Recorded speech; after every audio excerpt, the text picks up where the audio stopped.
Salut tout le monde, j'espère que vous allez bien.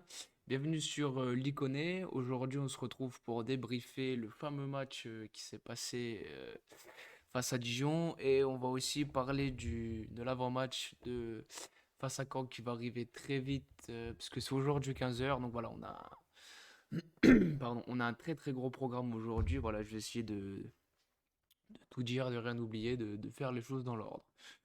Alors, pour commencer, donc ce match face à Dijon, déjà juste un petit aparté. Je suis allé au stade, voilà, je suis retourné au stade pour la première fois depuis très longtemps. Parce que voilà, mes filles vont avoir 2 ans, donc ouais, c'est à peu près ça, ça fait à peu près 2 ans que je suis pas retourné au stade. Voilà, là, au Sergio, j'ai hésité, franchement, ça c'est par la petite histoire, ça s'est fait vraiment au dernier moment. Voilà, j'ai reçu plusieurs messages me disant ah, tu vas au match, tu vas au match. Je dis bon allez, c'est un signe, du coup j'y vais. Donc tout ça pour dire que voilà, j'étais très très heureux de retourner au stade. Voilà, surtout pour un derby, l'ambiance était folle, on a gagné. Mais vraiment pour revenir sur l'ambiance, c'était vraiment incroyable. Je me rappelle qu'à un moment on a lancé un aux armes en première mi-temps. Et honnêtement, ça faisait très très longtemps, même des supporters qui disaient que il n'y avait pas un aux armes qui avait claqué, qui avait autant résonné. Et voilà, franchement, c'était une grosse ambiance et ça m'a même le aux armes, honnêtement, il m'a mis les frissons, hein. J'étais comme un gosse. Donc voilà, j'étais très heureux de faire mon retour au stade. Voilà, je sais pas si je vais retourner d'ici la fin de saison, peut-être. On verra. Donc, voilà, maintenant pour la petite, voilà, maintenant que voilà, on a fait un petit mot sur l'ambiance du stade, on va plus rentrer dans le vif du sujet. Donc, on va se rappeler la compo parce que le match commence à, bon, c'était mardi, mais ça commence à faire un petit peu. Donc, la même compo que sur les 2 matchs d'avant, même si, voilà, Charbonnier de retour titulaire. Voilà, après pour le reste, c'est pareil. Hein qui est conforté dans le cœur du jeu et puis sur Renel, même si voilà après voilà, c'est comme on a vu à l'accoutumée, voilà, ça il y a beaucoup de permutations, que ce soit Traite, Hein, Perrin, Saki, voilà, ça permute beaucoup et ça fait un peu tourner la tête à nos adversaires. Donc la première mi-temps, eh bien, ça a commencé très très fort, voilà, avec le ouverture du score, ouverture magnifique de Saki pour Charbonnier qui remet de la tête. Et là, notre Gocho national qui vient claquer une demi-volée imparable pour le gardien. Ouverture du score, le stade en feu, bref. Un début de match parfait. Peu de temps après, Perrin qui fait une déviation de la tête pour Charbonnier. Voilà, il s'amuse un peu des défenseurs, il fait un petit coup du sombrero, machin. Il arme une bonne frappe du gauche. Bon, c'était pas évident à conclure et le gardien d'en face, René, voilà, il fait un très bel arrêt. Par contre, après, je vous avoue que j'ai flippé parce qu'il y a Philippe Otto qui a trouvé le bilan en profondeur. Djoubal, il se fait aspirer complètement. Il oublie totalement le bilan. Et en plus, en première mi-temps, on était juste derrière les cages de Dono Léon. Et je me suis dit avec mon collègue qui était avec moi, je dis putain, mais si jamais il marque là, il climatise tout le stade. Mais non, voilà, il a été fidèle à lui-même, il s'est chié dessus, voilà, il a raté son 1 contre 1 pour notre plus grand bonheur, donc tant mieux. C'est vrai que voilà, il y a eu quand même un petit coup de flip sur la frappe de Lebihan, surtout qu'avant, voilà, on a eu plusieurs balles de break et voilà, qu'on n'a pas su concrétiser. Peu de temps après, au quart d'heure de jeu, on a Autrette qui profite d'une grosse boulette des deux défenseurs dijonnais successifs. Voilà, les deux ratent le ballon. Et là, il se présente tout seul face au gardien. C'est l'action idéale. Il n'est pas mieux placé. Il n'est pas dans de meilleures conditions pour marquer. Et ben il se loupe. Voilà, il s'en mêle un peu les pinceaux. Il aurait pu, mais il aurait même pu, parce que j'ai regardé le ralenti tout à l'heure, il aurait même pu décaler Perrin qui était un peu sur la droite, où il aurait pu même carrément mettre le but. Mais non, voilà, il s'est loupé. Donc c'est assez dommage. Assez dommage. Après, on a à la 23e, le corner. Voilà, corner en notre faveur. Très très mal dégagé de la part du Lyonnais. Et sorti de nulle part. Reprise de volée de Koef. Qui vient pas traîner, très très beau, parce qu'en plus elle est pas évident à mettre, elle met vraiment ras du poteau, donc voilà, Là, on double la mise. Alors, par contre, un petit mot sur la célébration de Coef. Moi, en face, je suis Dijon. Je prends un but par Alexandre Coef. J'adore Coef, hein, mais la célébration qu'il a fait, honnêtement, voilà, c'est rigolo. Mais moi, je suis à la place de Dijon. Franchement, j'ai les boules. Parce que la célébration, quand je l'ai vue, j'ai cru que j'allais me pisser dessus. Elle était vraiment très drôle. Ensuite, on a un centre de Pelnard. C'était un bon petit travail de Perrin. Charbonnier à la réception. Voilà, il met un coup de casque. Bon, René s'interpose encore. Et après, voilà, on a Hein, toute fin de première période, on a Hein qui lance Saki, mais qui dévisse totalement sa frappe. Et juste avant aussi, il y a Touré qui est à la limite du penalty. Alors que ce soit vu du stade ou vu sur le... Parce que j'ai regardé le match au stade, mais bon, forcément, au stade avec l'ambiance et tout, tu vois pas le match pareil que chez toi à la télé. Du coup, en rentrant le soir, je me suis remis le match. Donc heureusement qu'on a gagné, parce que sinon ça aurait été très long. Mais ouais, je sais pas vraiment s'il y a penalty parce que les ralentis sont pas oufissimes. Je pense que s'il y a penalty, c'est pas scandaleux. Bon, après voilà, l'arbitre a pas sifflé, donc bon, pourquoi pas. Donc, résumé la première période, on fait une énorme première période. Je veux dire, si on mène 3 ou 4-0, il n'y a rien à dire. Dijon les a bouffés. La possession, elle a été, je sais plus de combien, je ne veux pas dire de bêtises, mais elle a été énorme. Voilà, ils ont quasiment pas eu d'occasion Dijon. À part la frappe de Lubian, une autre frappe, mais que voilà, qui n'est pas du tout inquiétante. Voilà. Après, même si en fin de période, on a un peu baissé de régime. Mais voilà, que ce soit dans l'engagement, dans la maîtrise, bon, toujours un petit manque de finition. Mais sinon, très très bonne période. Bon, pour la deuxième période, ça a été beaucoup moins bien. On a eu beaucoup moins de maîtrise. Pour le coup, cette deuxième période, voilà, c'est plus Dijon qui, voilà, je vais pas dire qu'à maîtriser, mais ils avaient plus le ballon, ils étaient moins mis en difficulté. On a Hein en début de seconde période qui fait un amorti de poitrine, qui fait une reprise. Bon, après voilà, il manque un peu de réalisme. Ça fait suite au petit festival d'Autrette qui a fait un peu danser le tango aux défenseurs dijonnais. Voilà, le centre donne rien. Arcus le récupère. Voilà, après Hein qui contrôle et reprend. Bon, ça donne rien. Mais c'est quand même être à notre actif. À la 50e, on a un sauvetage de Pelnard qui annule une action dijonnaise. Je pense que celle-là, elle aurait pu faire mal. Et alors là, voilà, je fais un petit aparté quand même, parce que très, très, pour moi, elle est importante. C'est à l'heure de jeu, la sortie de Le Bihan. Bon, la Bronca, très bien, on l'a insulté, on l'a sifflé, ça y a aucun problème, on s'est régalé à le faire. Par contre, après, quand j'ai vu la rediff à la télé, les commentateurs étaient tous surpris de dire oui, mais on comprend pas pourquoi il siffle, il est parti, il a rendu de beaux services au club, notamment, si je me trompe pas son nom, en plus j'adore, c'est Patrick Guillou. C'est deux matchs là qui commentent la GIA, je me régale parce que c'est vraiment voilà, un commentateur que j'adore. Et alors, il a dit que en Angleterre et en Allemagne, ce genre de choses, ça ne se faisait pas. Ok, pourquoi pas. Et encore que, je pense que alors en Allemagne, je sais pas, parce que je suis pas vraiment le championnat allemand. Mais je sais qu'en Angleterre, il y a eu une petite histoire avec Adebayor et justement, lui, il s'était mal fait recevoir par les supporters. Parce que voilà, il s'était mal comporté envers le club. Et c'est ce qu'a fait le bilan. Voilà. Alors, certes, donc là, petite parenthèse, le bilan. Certes, il nous a apporté au club, on va pas se le mentir, c'était un très bon attaquant avec nous, mais après qu'il est un peu parti comme un voleur, faut pas oublier que avant qu'il signe chez nous, ben voilà, sa carrière elle était un peu en point mort. Alors oui, il a eu beaucoup de blessures, tout ça, ok, je l'entends, il n'y a aucun souci, mais le mec quand il vient chez nous, enfin, sa carrière elle était finito quoi, hein, pour employer le terme à la mode.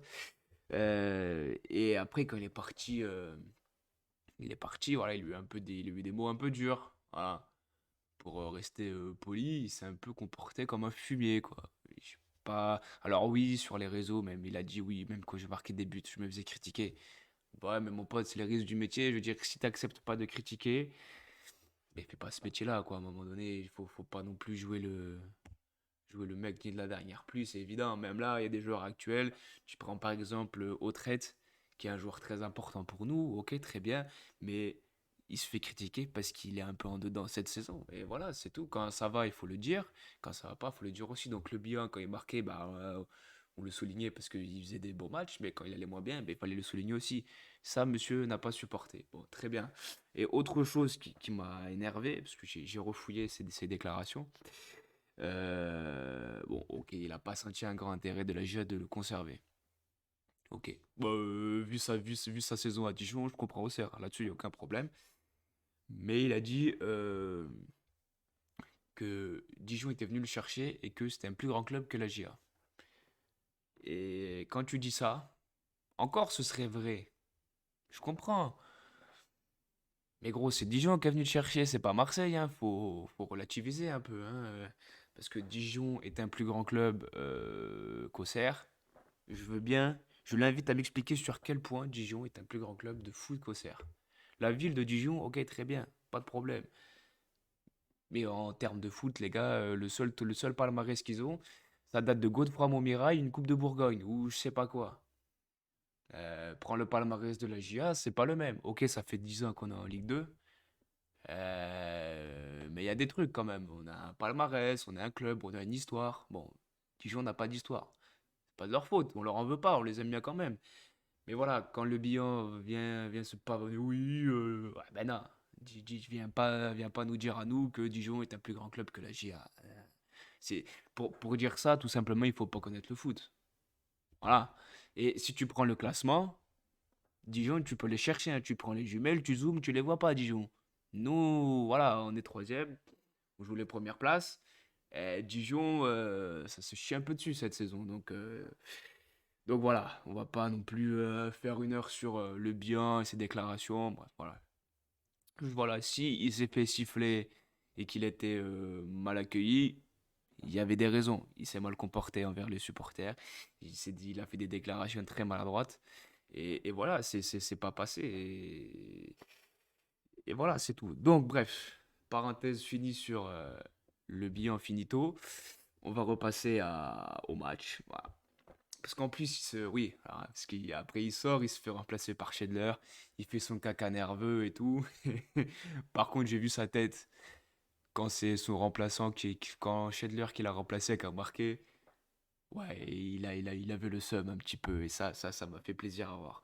Donc oui, donc malheureusement, on prend ce but de Schedler à la 70e, qui élimine OF et Djoubal en un crochet. Bon, allez, on ne peut rien faire sur la réduction du score. Et voilà, ça confirme que voilà, ça confirme la bonne deuxième période des Dijonais qui s'est beaucoup mieux sorti que la première. Ensuite, on a les changements à la 73e. On a Perrin qui sort à l'entrée de Sinayoko. À la 79e, on a la sortie de Saki, l'entrée de Trouillet. Et voilà, après, jusqu'à la fin de match, on a un petit 1-2 Sinayoko, Hein, mais voilà, Hein il frappe un peu trop sur le gardien. Et à la 89e, on a l'entrée de Mohamed et de Dugimon et la sortie de Hein et Autrette. Voilà, en deuxième période, mis à part le but de Dijon, bon, il s'est rien passé de fou et les changements, mais il s'est rien passé de fou, hein. Autant la première période, on les a dominés outrageusement, on aurait même pu enfoncer le clou. Mais voilà, la deuxième période, on a eu un coup de moins bien. Mais voyons le positif, c'est que même en ayant plus ou moins subi la deuxième période, mais on a quand même maîtrisé, on n'a pris qu'un seul but. Et on n'a pas non plus trop été inquiété. Mais voilà, sur les quelques matchs qui restent, il faudra faire attention voilà, à conserver, à être solide derrière et à continuer à avoir cette maîtrise, même enfin, à bien gérer nos temps faibles. Voilà. Euh, Par contre, je vais encore revenir sur Furlan, mais je trouve qu'encore une fois, ces changements sont trop tardifs. Alors, ok, c'est un match à part, très bien, mais tu le vois quand même que depuis le début de. Alors, même en fin de première période, tu as des premiers signes qui disent que, attention, ça va un peu moins bien. Et voilà, en deuxième période, voilà, on n'a plus du tout le pied sur le ballon, ce qui peut s'expliquer parce que voilà, on joue un mardi, un match tous les 3 jours, ok, ça se comprend. Après, sur le banc, t'as du monde. Je comprends pas du Gimon pourquoi il rentre qu'à la 89e. Même, bon, il y a de Mohamed, on a l'habitude, mais je veux dire, du Gimon, C'est un mec qui a de la bouteille. Surtout que Perrin, je vais revenir après, mais Perrin, il fait pas un match. Dans la volonté, dans l'engagement, il fait un bon match. Après, dans la dernière passe, dans le dernier geste, voilà, c'est encore trop brouillon. Du coup, ça me permet de passer, de faire la transition pour passer au top et flop. Alors, dans les tops, bah, Gucci Hyde, évidemment. Ça fait un moment qu'il y est dans les tops et je sais pas s'il va en sortir, j'espère pas. Voilà, Hyde, parce que, encore une fois, voilà, il a 15 poumons, ce mec, c'est pas possible. Il est de partout, il est du milieu, je l'ai même vu à un moment donné en défense. Voilà, il est de partout. Saki qui fait un gros match aussi. Charbonnier aussi pour son retour. Voilà, même s'il n'a pas marqué le but et on sentait que voilà, ça lui tenait à cœur de marquer. Et dans les flops, alors, bah, c'est des flopounets. C'est des petits flops, voilà, c'est pas non plus des. Voilà, s'ils étaient un peu en dedans sur ce match-là, au traite, voilà, mis à part son festival et en plus qui donne rien malheureusement derrière, je l'ai pas trouvé si tranchant que ça. Perrin, voilà, pour les raisons que j'ai dit, je ne l'ai pas trouvé non plus transcendant. Et Arcus, que je trouve, voilà, ça fait quelques matchs il est pas mauvais, mais voilà, il est un peu en dedans, il est un peu moins tranchant que ce qu'il a pu nous montrer. Donc voilà, pour ce match-là au CR Dijon, c'est classé. On va passer au match d'hier. Résultat des concurrents, il s'est passé beaucoup de choses. Alors, tout d'abord, on a Paris FC qui perd à Bastia. Ça, bien. Ajaccio qui fait nul à Valenciennes, plutôt bien. Et Sochaux qui bat Pau chez eux, pas bien. Plus sérieusement, au classement, Ajaccio, on est à 4 points d'Ajaccio qui est deuxième. On est à égalité avec Sochaux et on a un point devant Paris FC, sachant qu'on a un match en moins. On va jouer dans quelques heures maintenant, ça va aller très très vite. On va jouer face à Caen. Euh, alors sur ce match, j'ai envie de dire que je suis. Alors, en fait, il y a deux côtés de moi à l'intérieur. C'est comme le petit ange et le petit démon, c'est pareil. Le point fort, c'est que je me dis que à l'extérieur, on est excellent. J'ai regardé le classement de la Ligue 2 à l'extérieur. On est deuxième avec autant de points que Toulouse. Donc ça déjà, c'est encourageant. Et quand à domicile, c'est les 11e du championnat. On reste sur une série de 3 victoires. Qui plus est face à l'ennemi dijonnais. Donc voilà, on sait qu'une victoire comme ça face à un derby, ça donne, voilà, ça booste forcément en plus. Bon, on sera pas à domicile, donc il n'y aura pas le soutien des supporters. Encore que je pense qu'il y aura quand même du monde qui va supporter la GIA à Caen. On verra ça tout à l'heure. Mais d'un autre côté, je me dis attention, parce que voilà, déjà il faut prendre chaque adversaire au sérieux, c'est évident. Bon, après, quand on n'a plus rien à jouer, donc on peut se dire qu'ils vont jouer, voilà, ils vont jouer assez libérés parce qu'ils n'ont plus rien à perdre. Mais il faudra faire attention parce qu'ils ont Alexandre Mendy qui est à 16 buts. Et ça, il va falloir se méfier vu que, voilà, défensivement en ce moment, on est un peu friable. Il va falloir faire très attention à lui. Mais de l'autre côté, on a Charbonnier qui a 14 buts. Voilà, bon, le match d'avant, il n'a pas marqué. Il est resté sur 3 matchs suspendus. Écoute, Charbonnier, si tu veux passer devant Alexandre Mendy en mettant un triplé à Caen, écoute, on te laisse faire, il n'y a aucun souci. Non, non, plus sérieusement, voilà. Je pense que Charbonnier, franchement, bon, je vais pas vous dire, pariez votre maison sur un but de Charbonnier. Pas du tout. Bon, parce que je suis pas très fort en pari non plus. Mais, voilà, Charbonnier, il a pas marqué face à Dijon. Les 3 matchs d'avant, il était suspendu. Et là, il va jouer face à devant. Et devant lui, il y a un mec qui a mis deux buts de plus que lui en championnat. Moi, franchement, je pense qu'on peut mettre une petite pièce sur un but de Charbonnier. Voilà. Alors, comme j'ai dit, hein, mettez pas à la maison, tout ça. Va rester raisonnable. Mais ouais, pourquoi pas une petite pièce sur un but de Charbot. Et pourquoi pas un doublé ou un triplé, allons savoir. Bon, déjà, un but, Ce sera déjà très très bien. Donc, maintenant, je vais passer à la compo que moi, si j'étais à la place de Furlan, bon, je ne suis pas bien évidemment, mais voilà, la compo que j'aimerais voir face à Caen. Bon, on change pas de système, hein, on garde ce 4-1-4-1 ou 4-3-3, enfin bref. On garde le même système. Bon, Léon dans les buts, ça me paraît évident. Défense, moi je maintiens Pelnar, Koev, Joubal, mais je mettrai Joly à la place d'Arcus, voilà, pour les raisons que j'ai énoncées avant.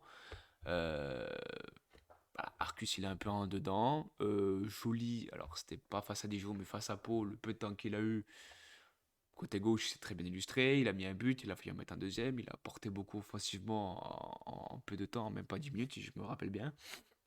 Donc voilà, je le mettrai titulaire.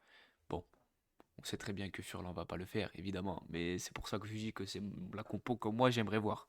Parce qu'on sait tous que, à moins d'une surprise, on sait tous que voilà, Furlan va pas le mettre.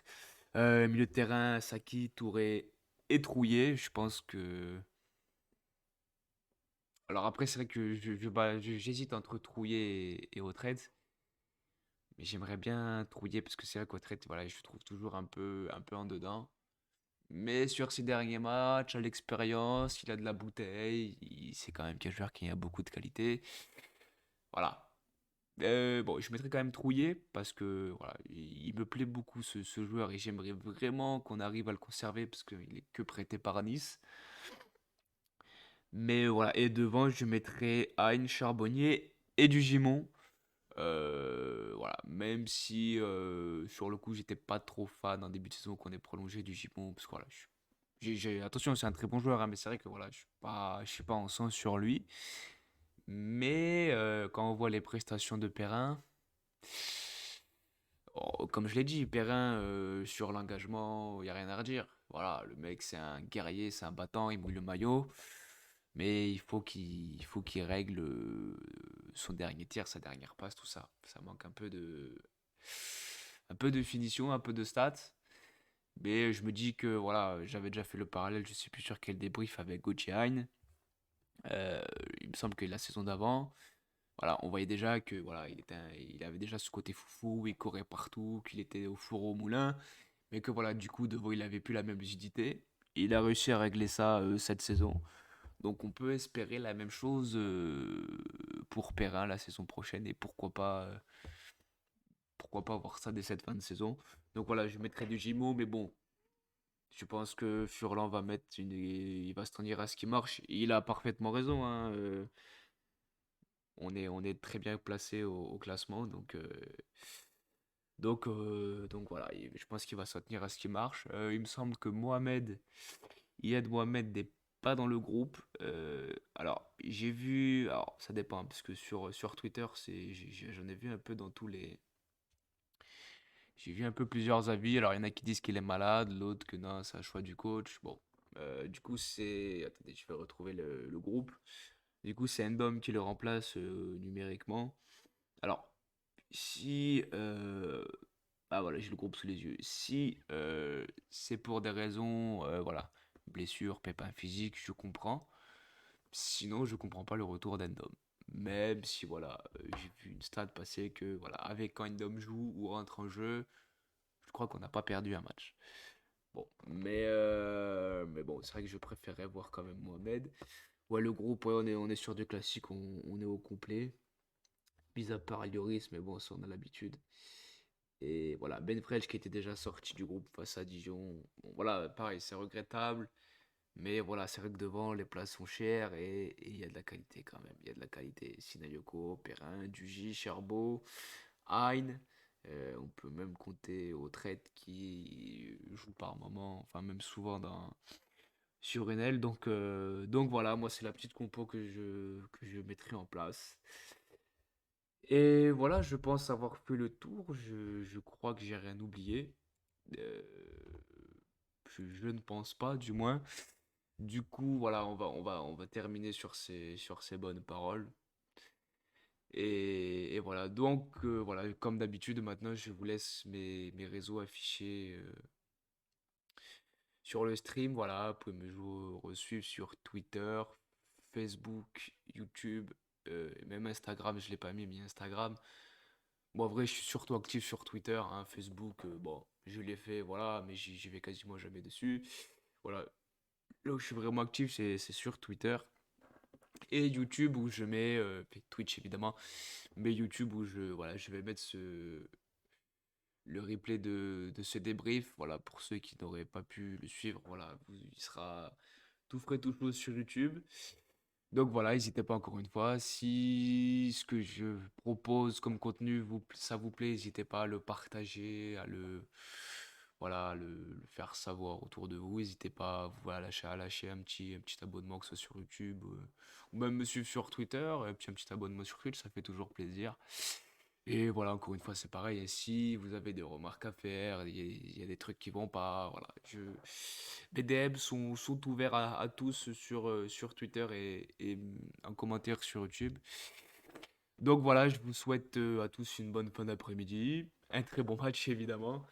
Et voilà, allez au cerf, la Bourgogne est bleue et blanche. Et on croise tous très fort les doigts pour repartir avec les 3 points de camp. Voilà, allez, bon après-midi à tous. Ciao.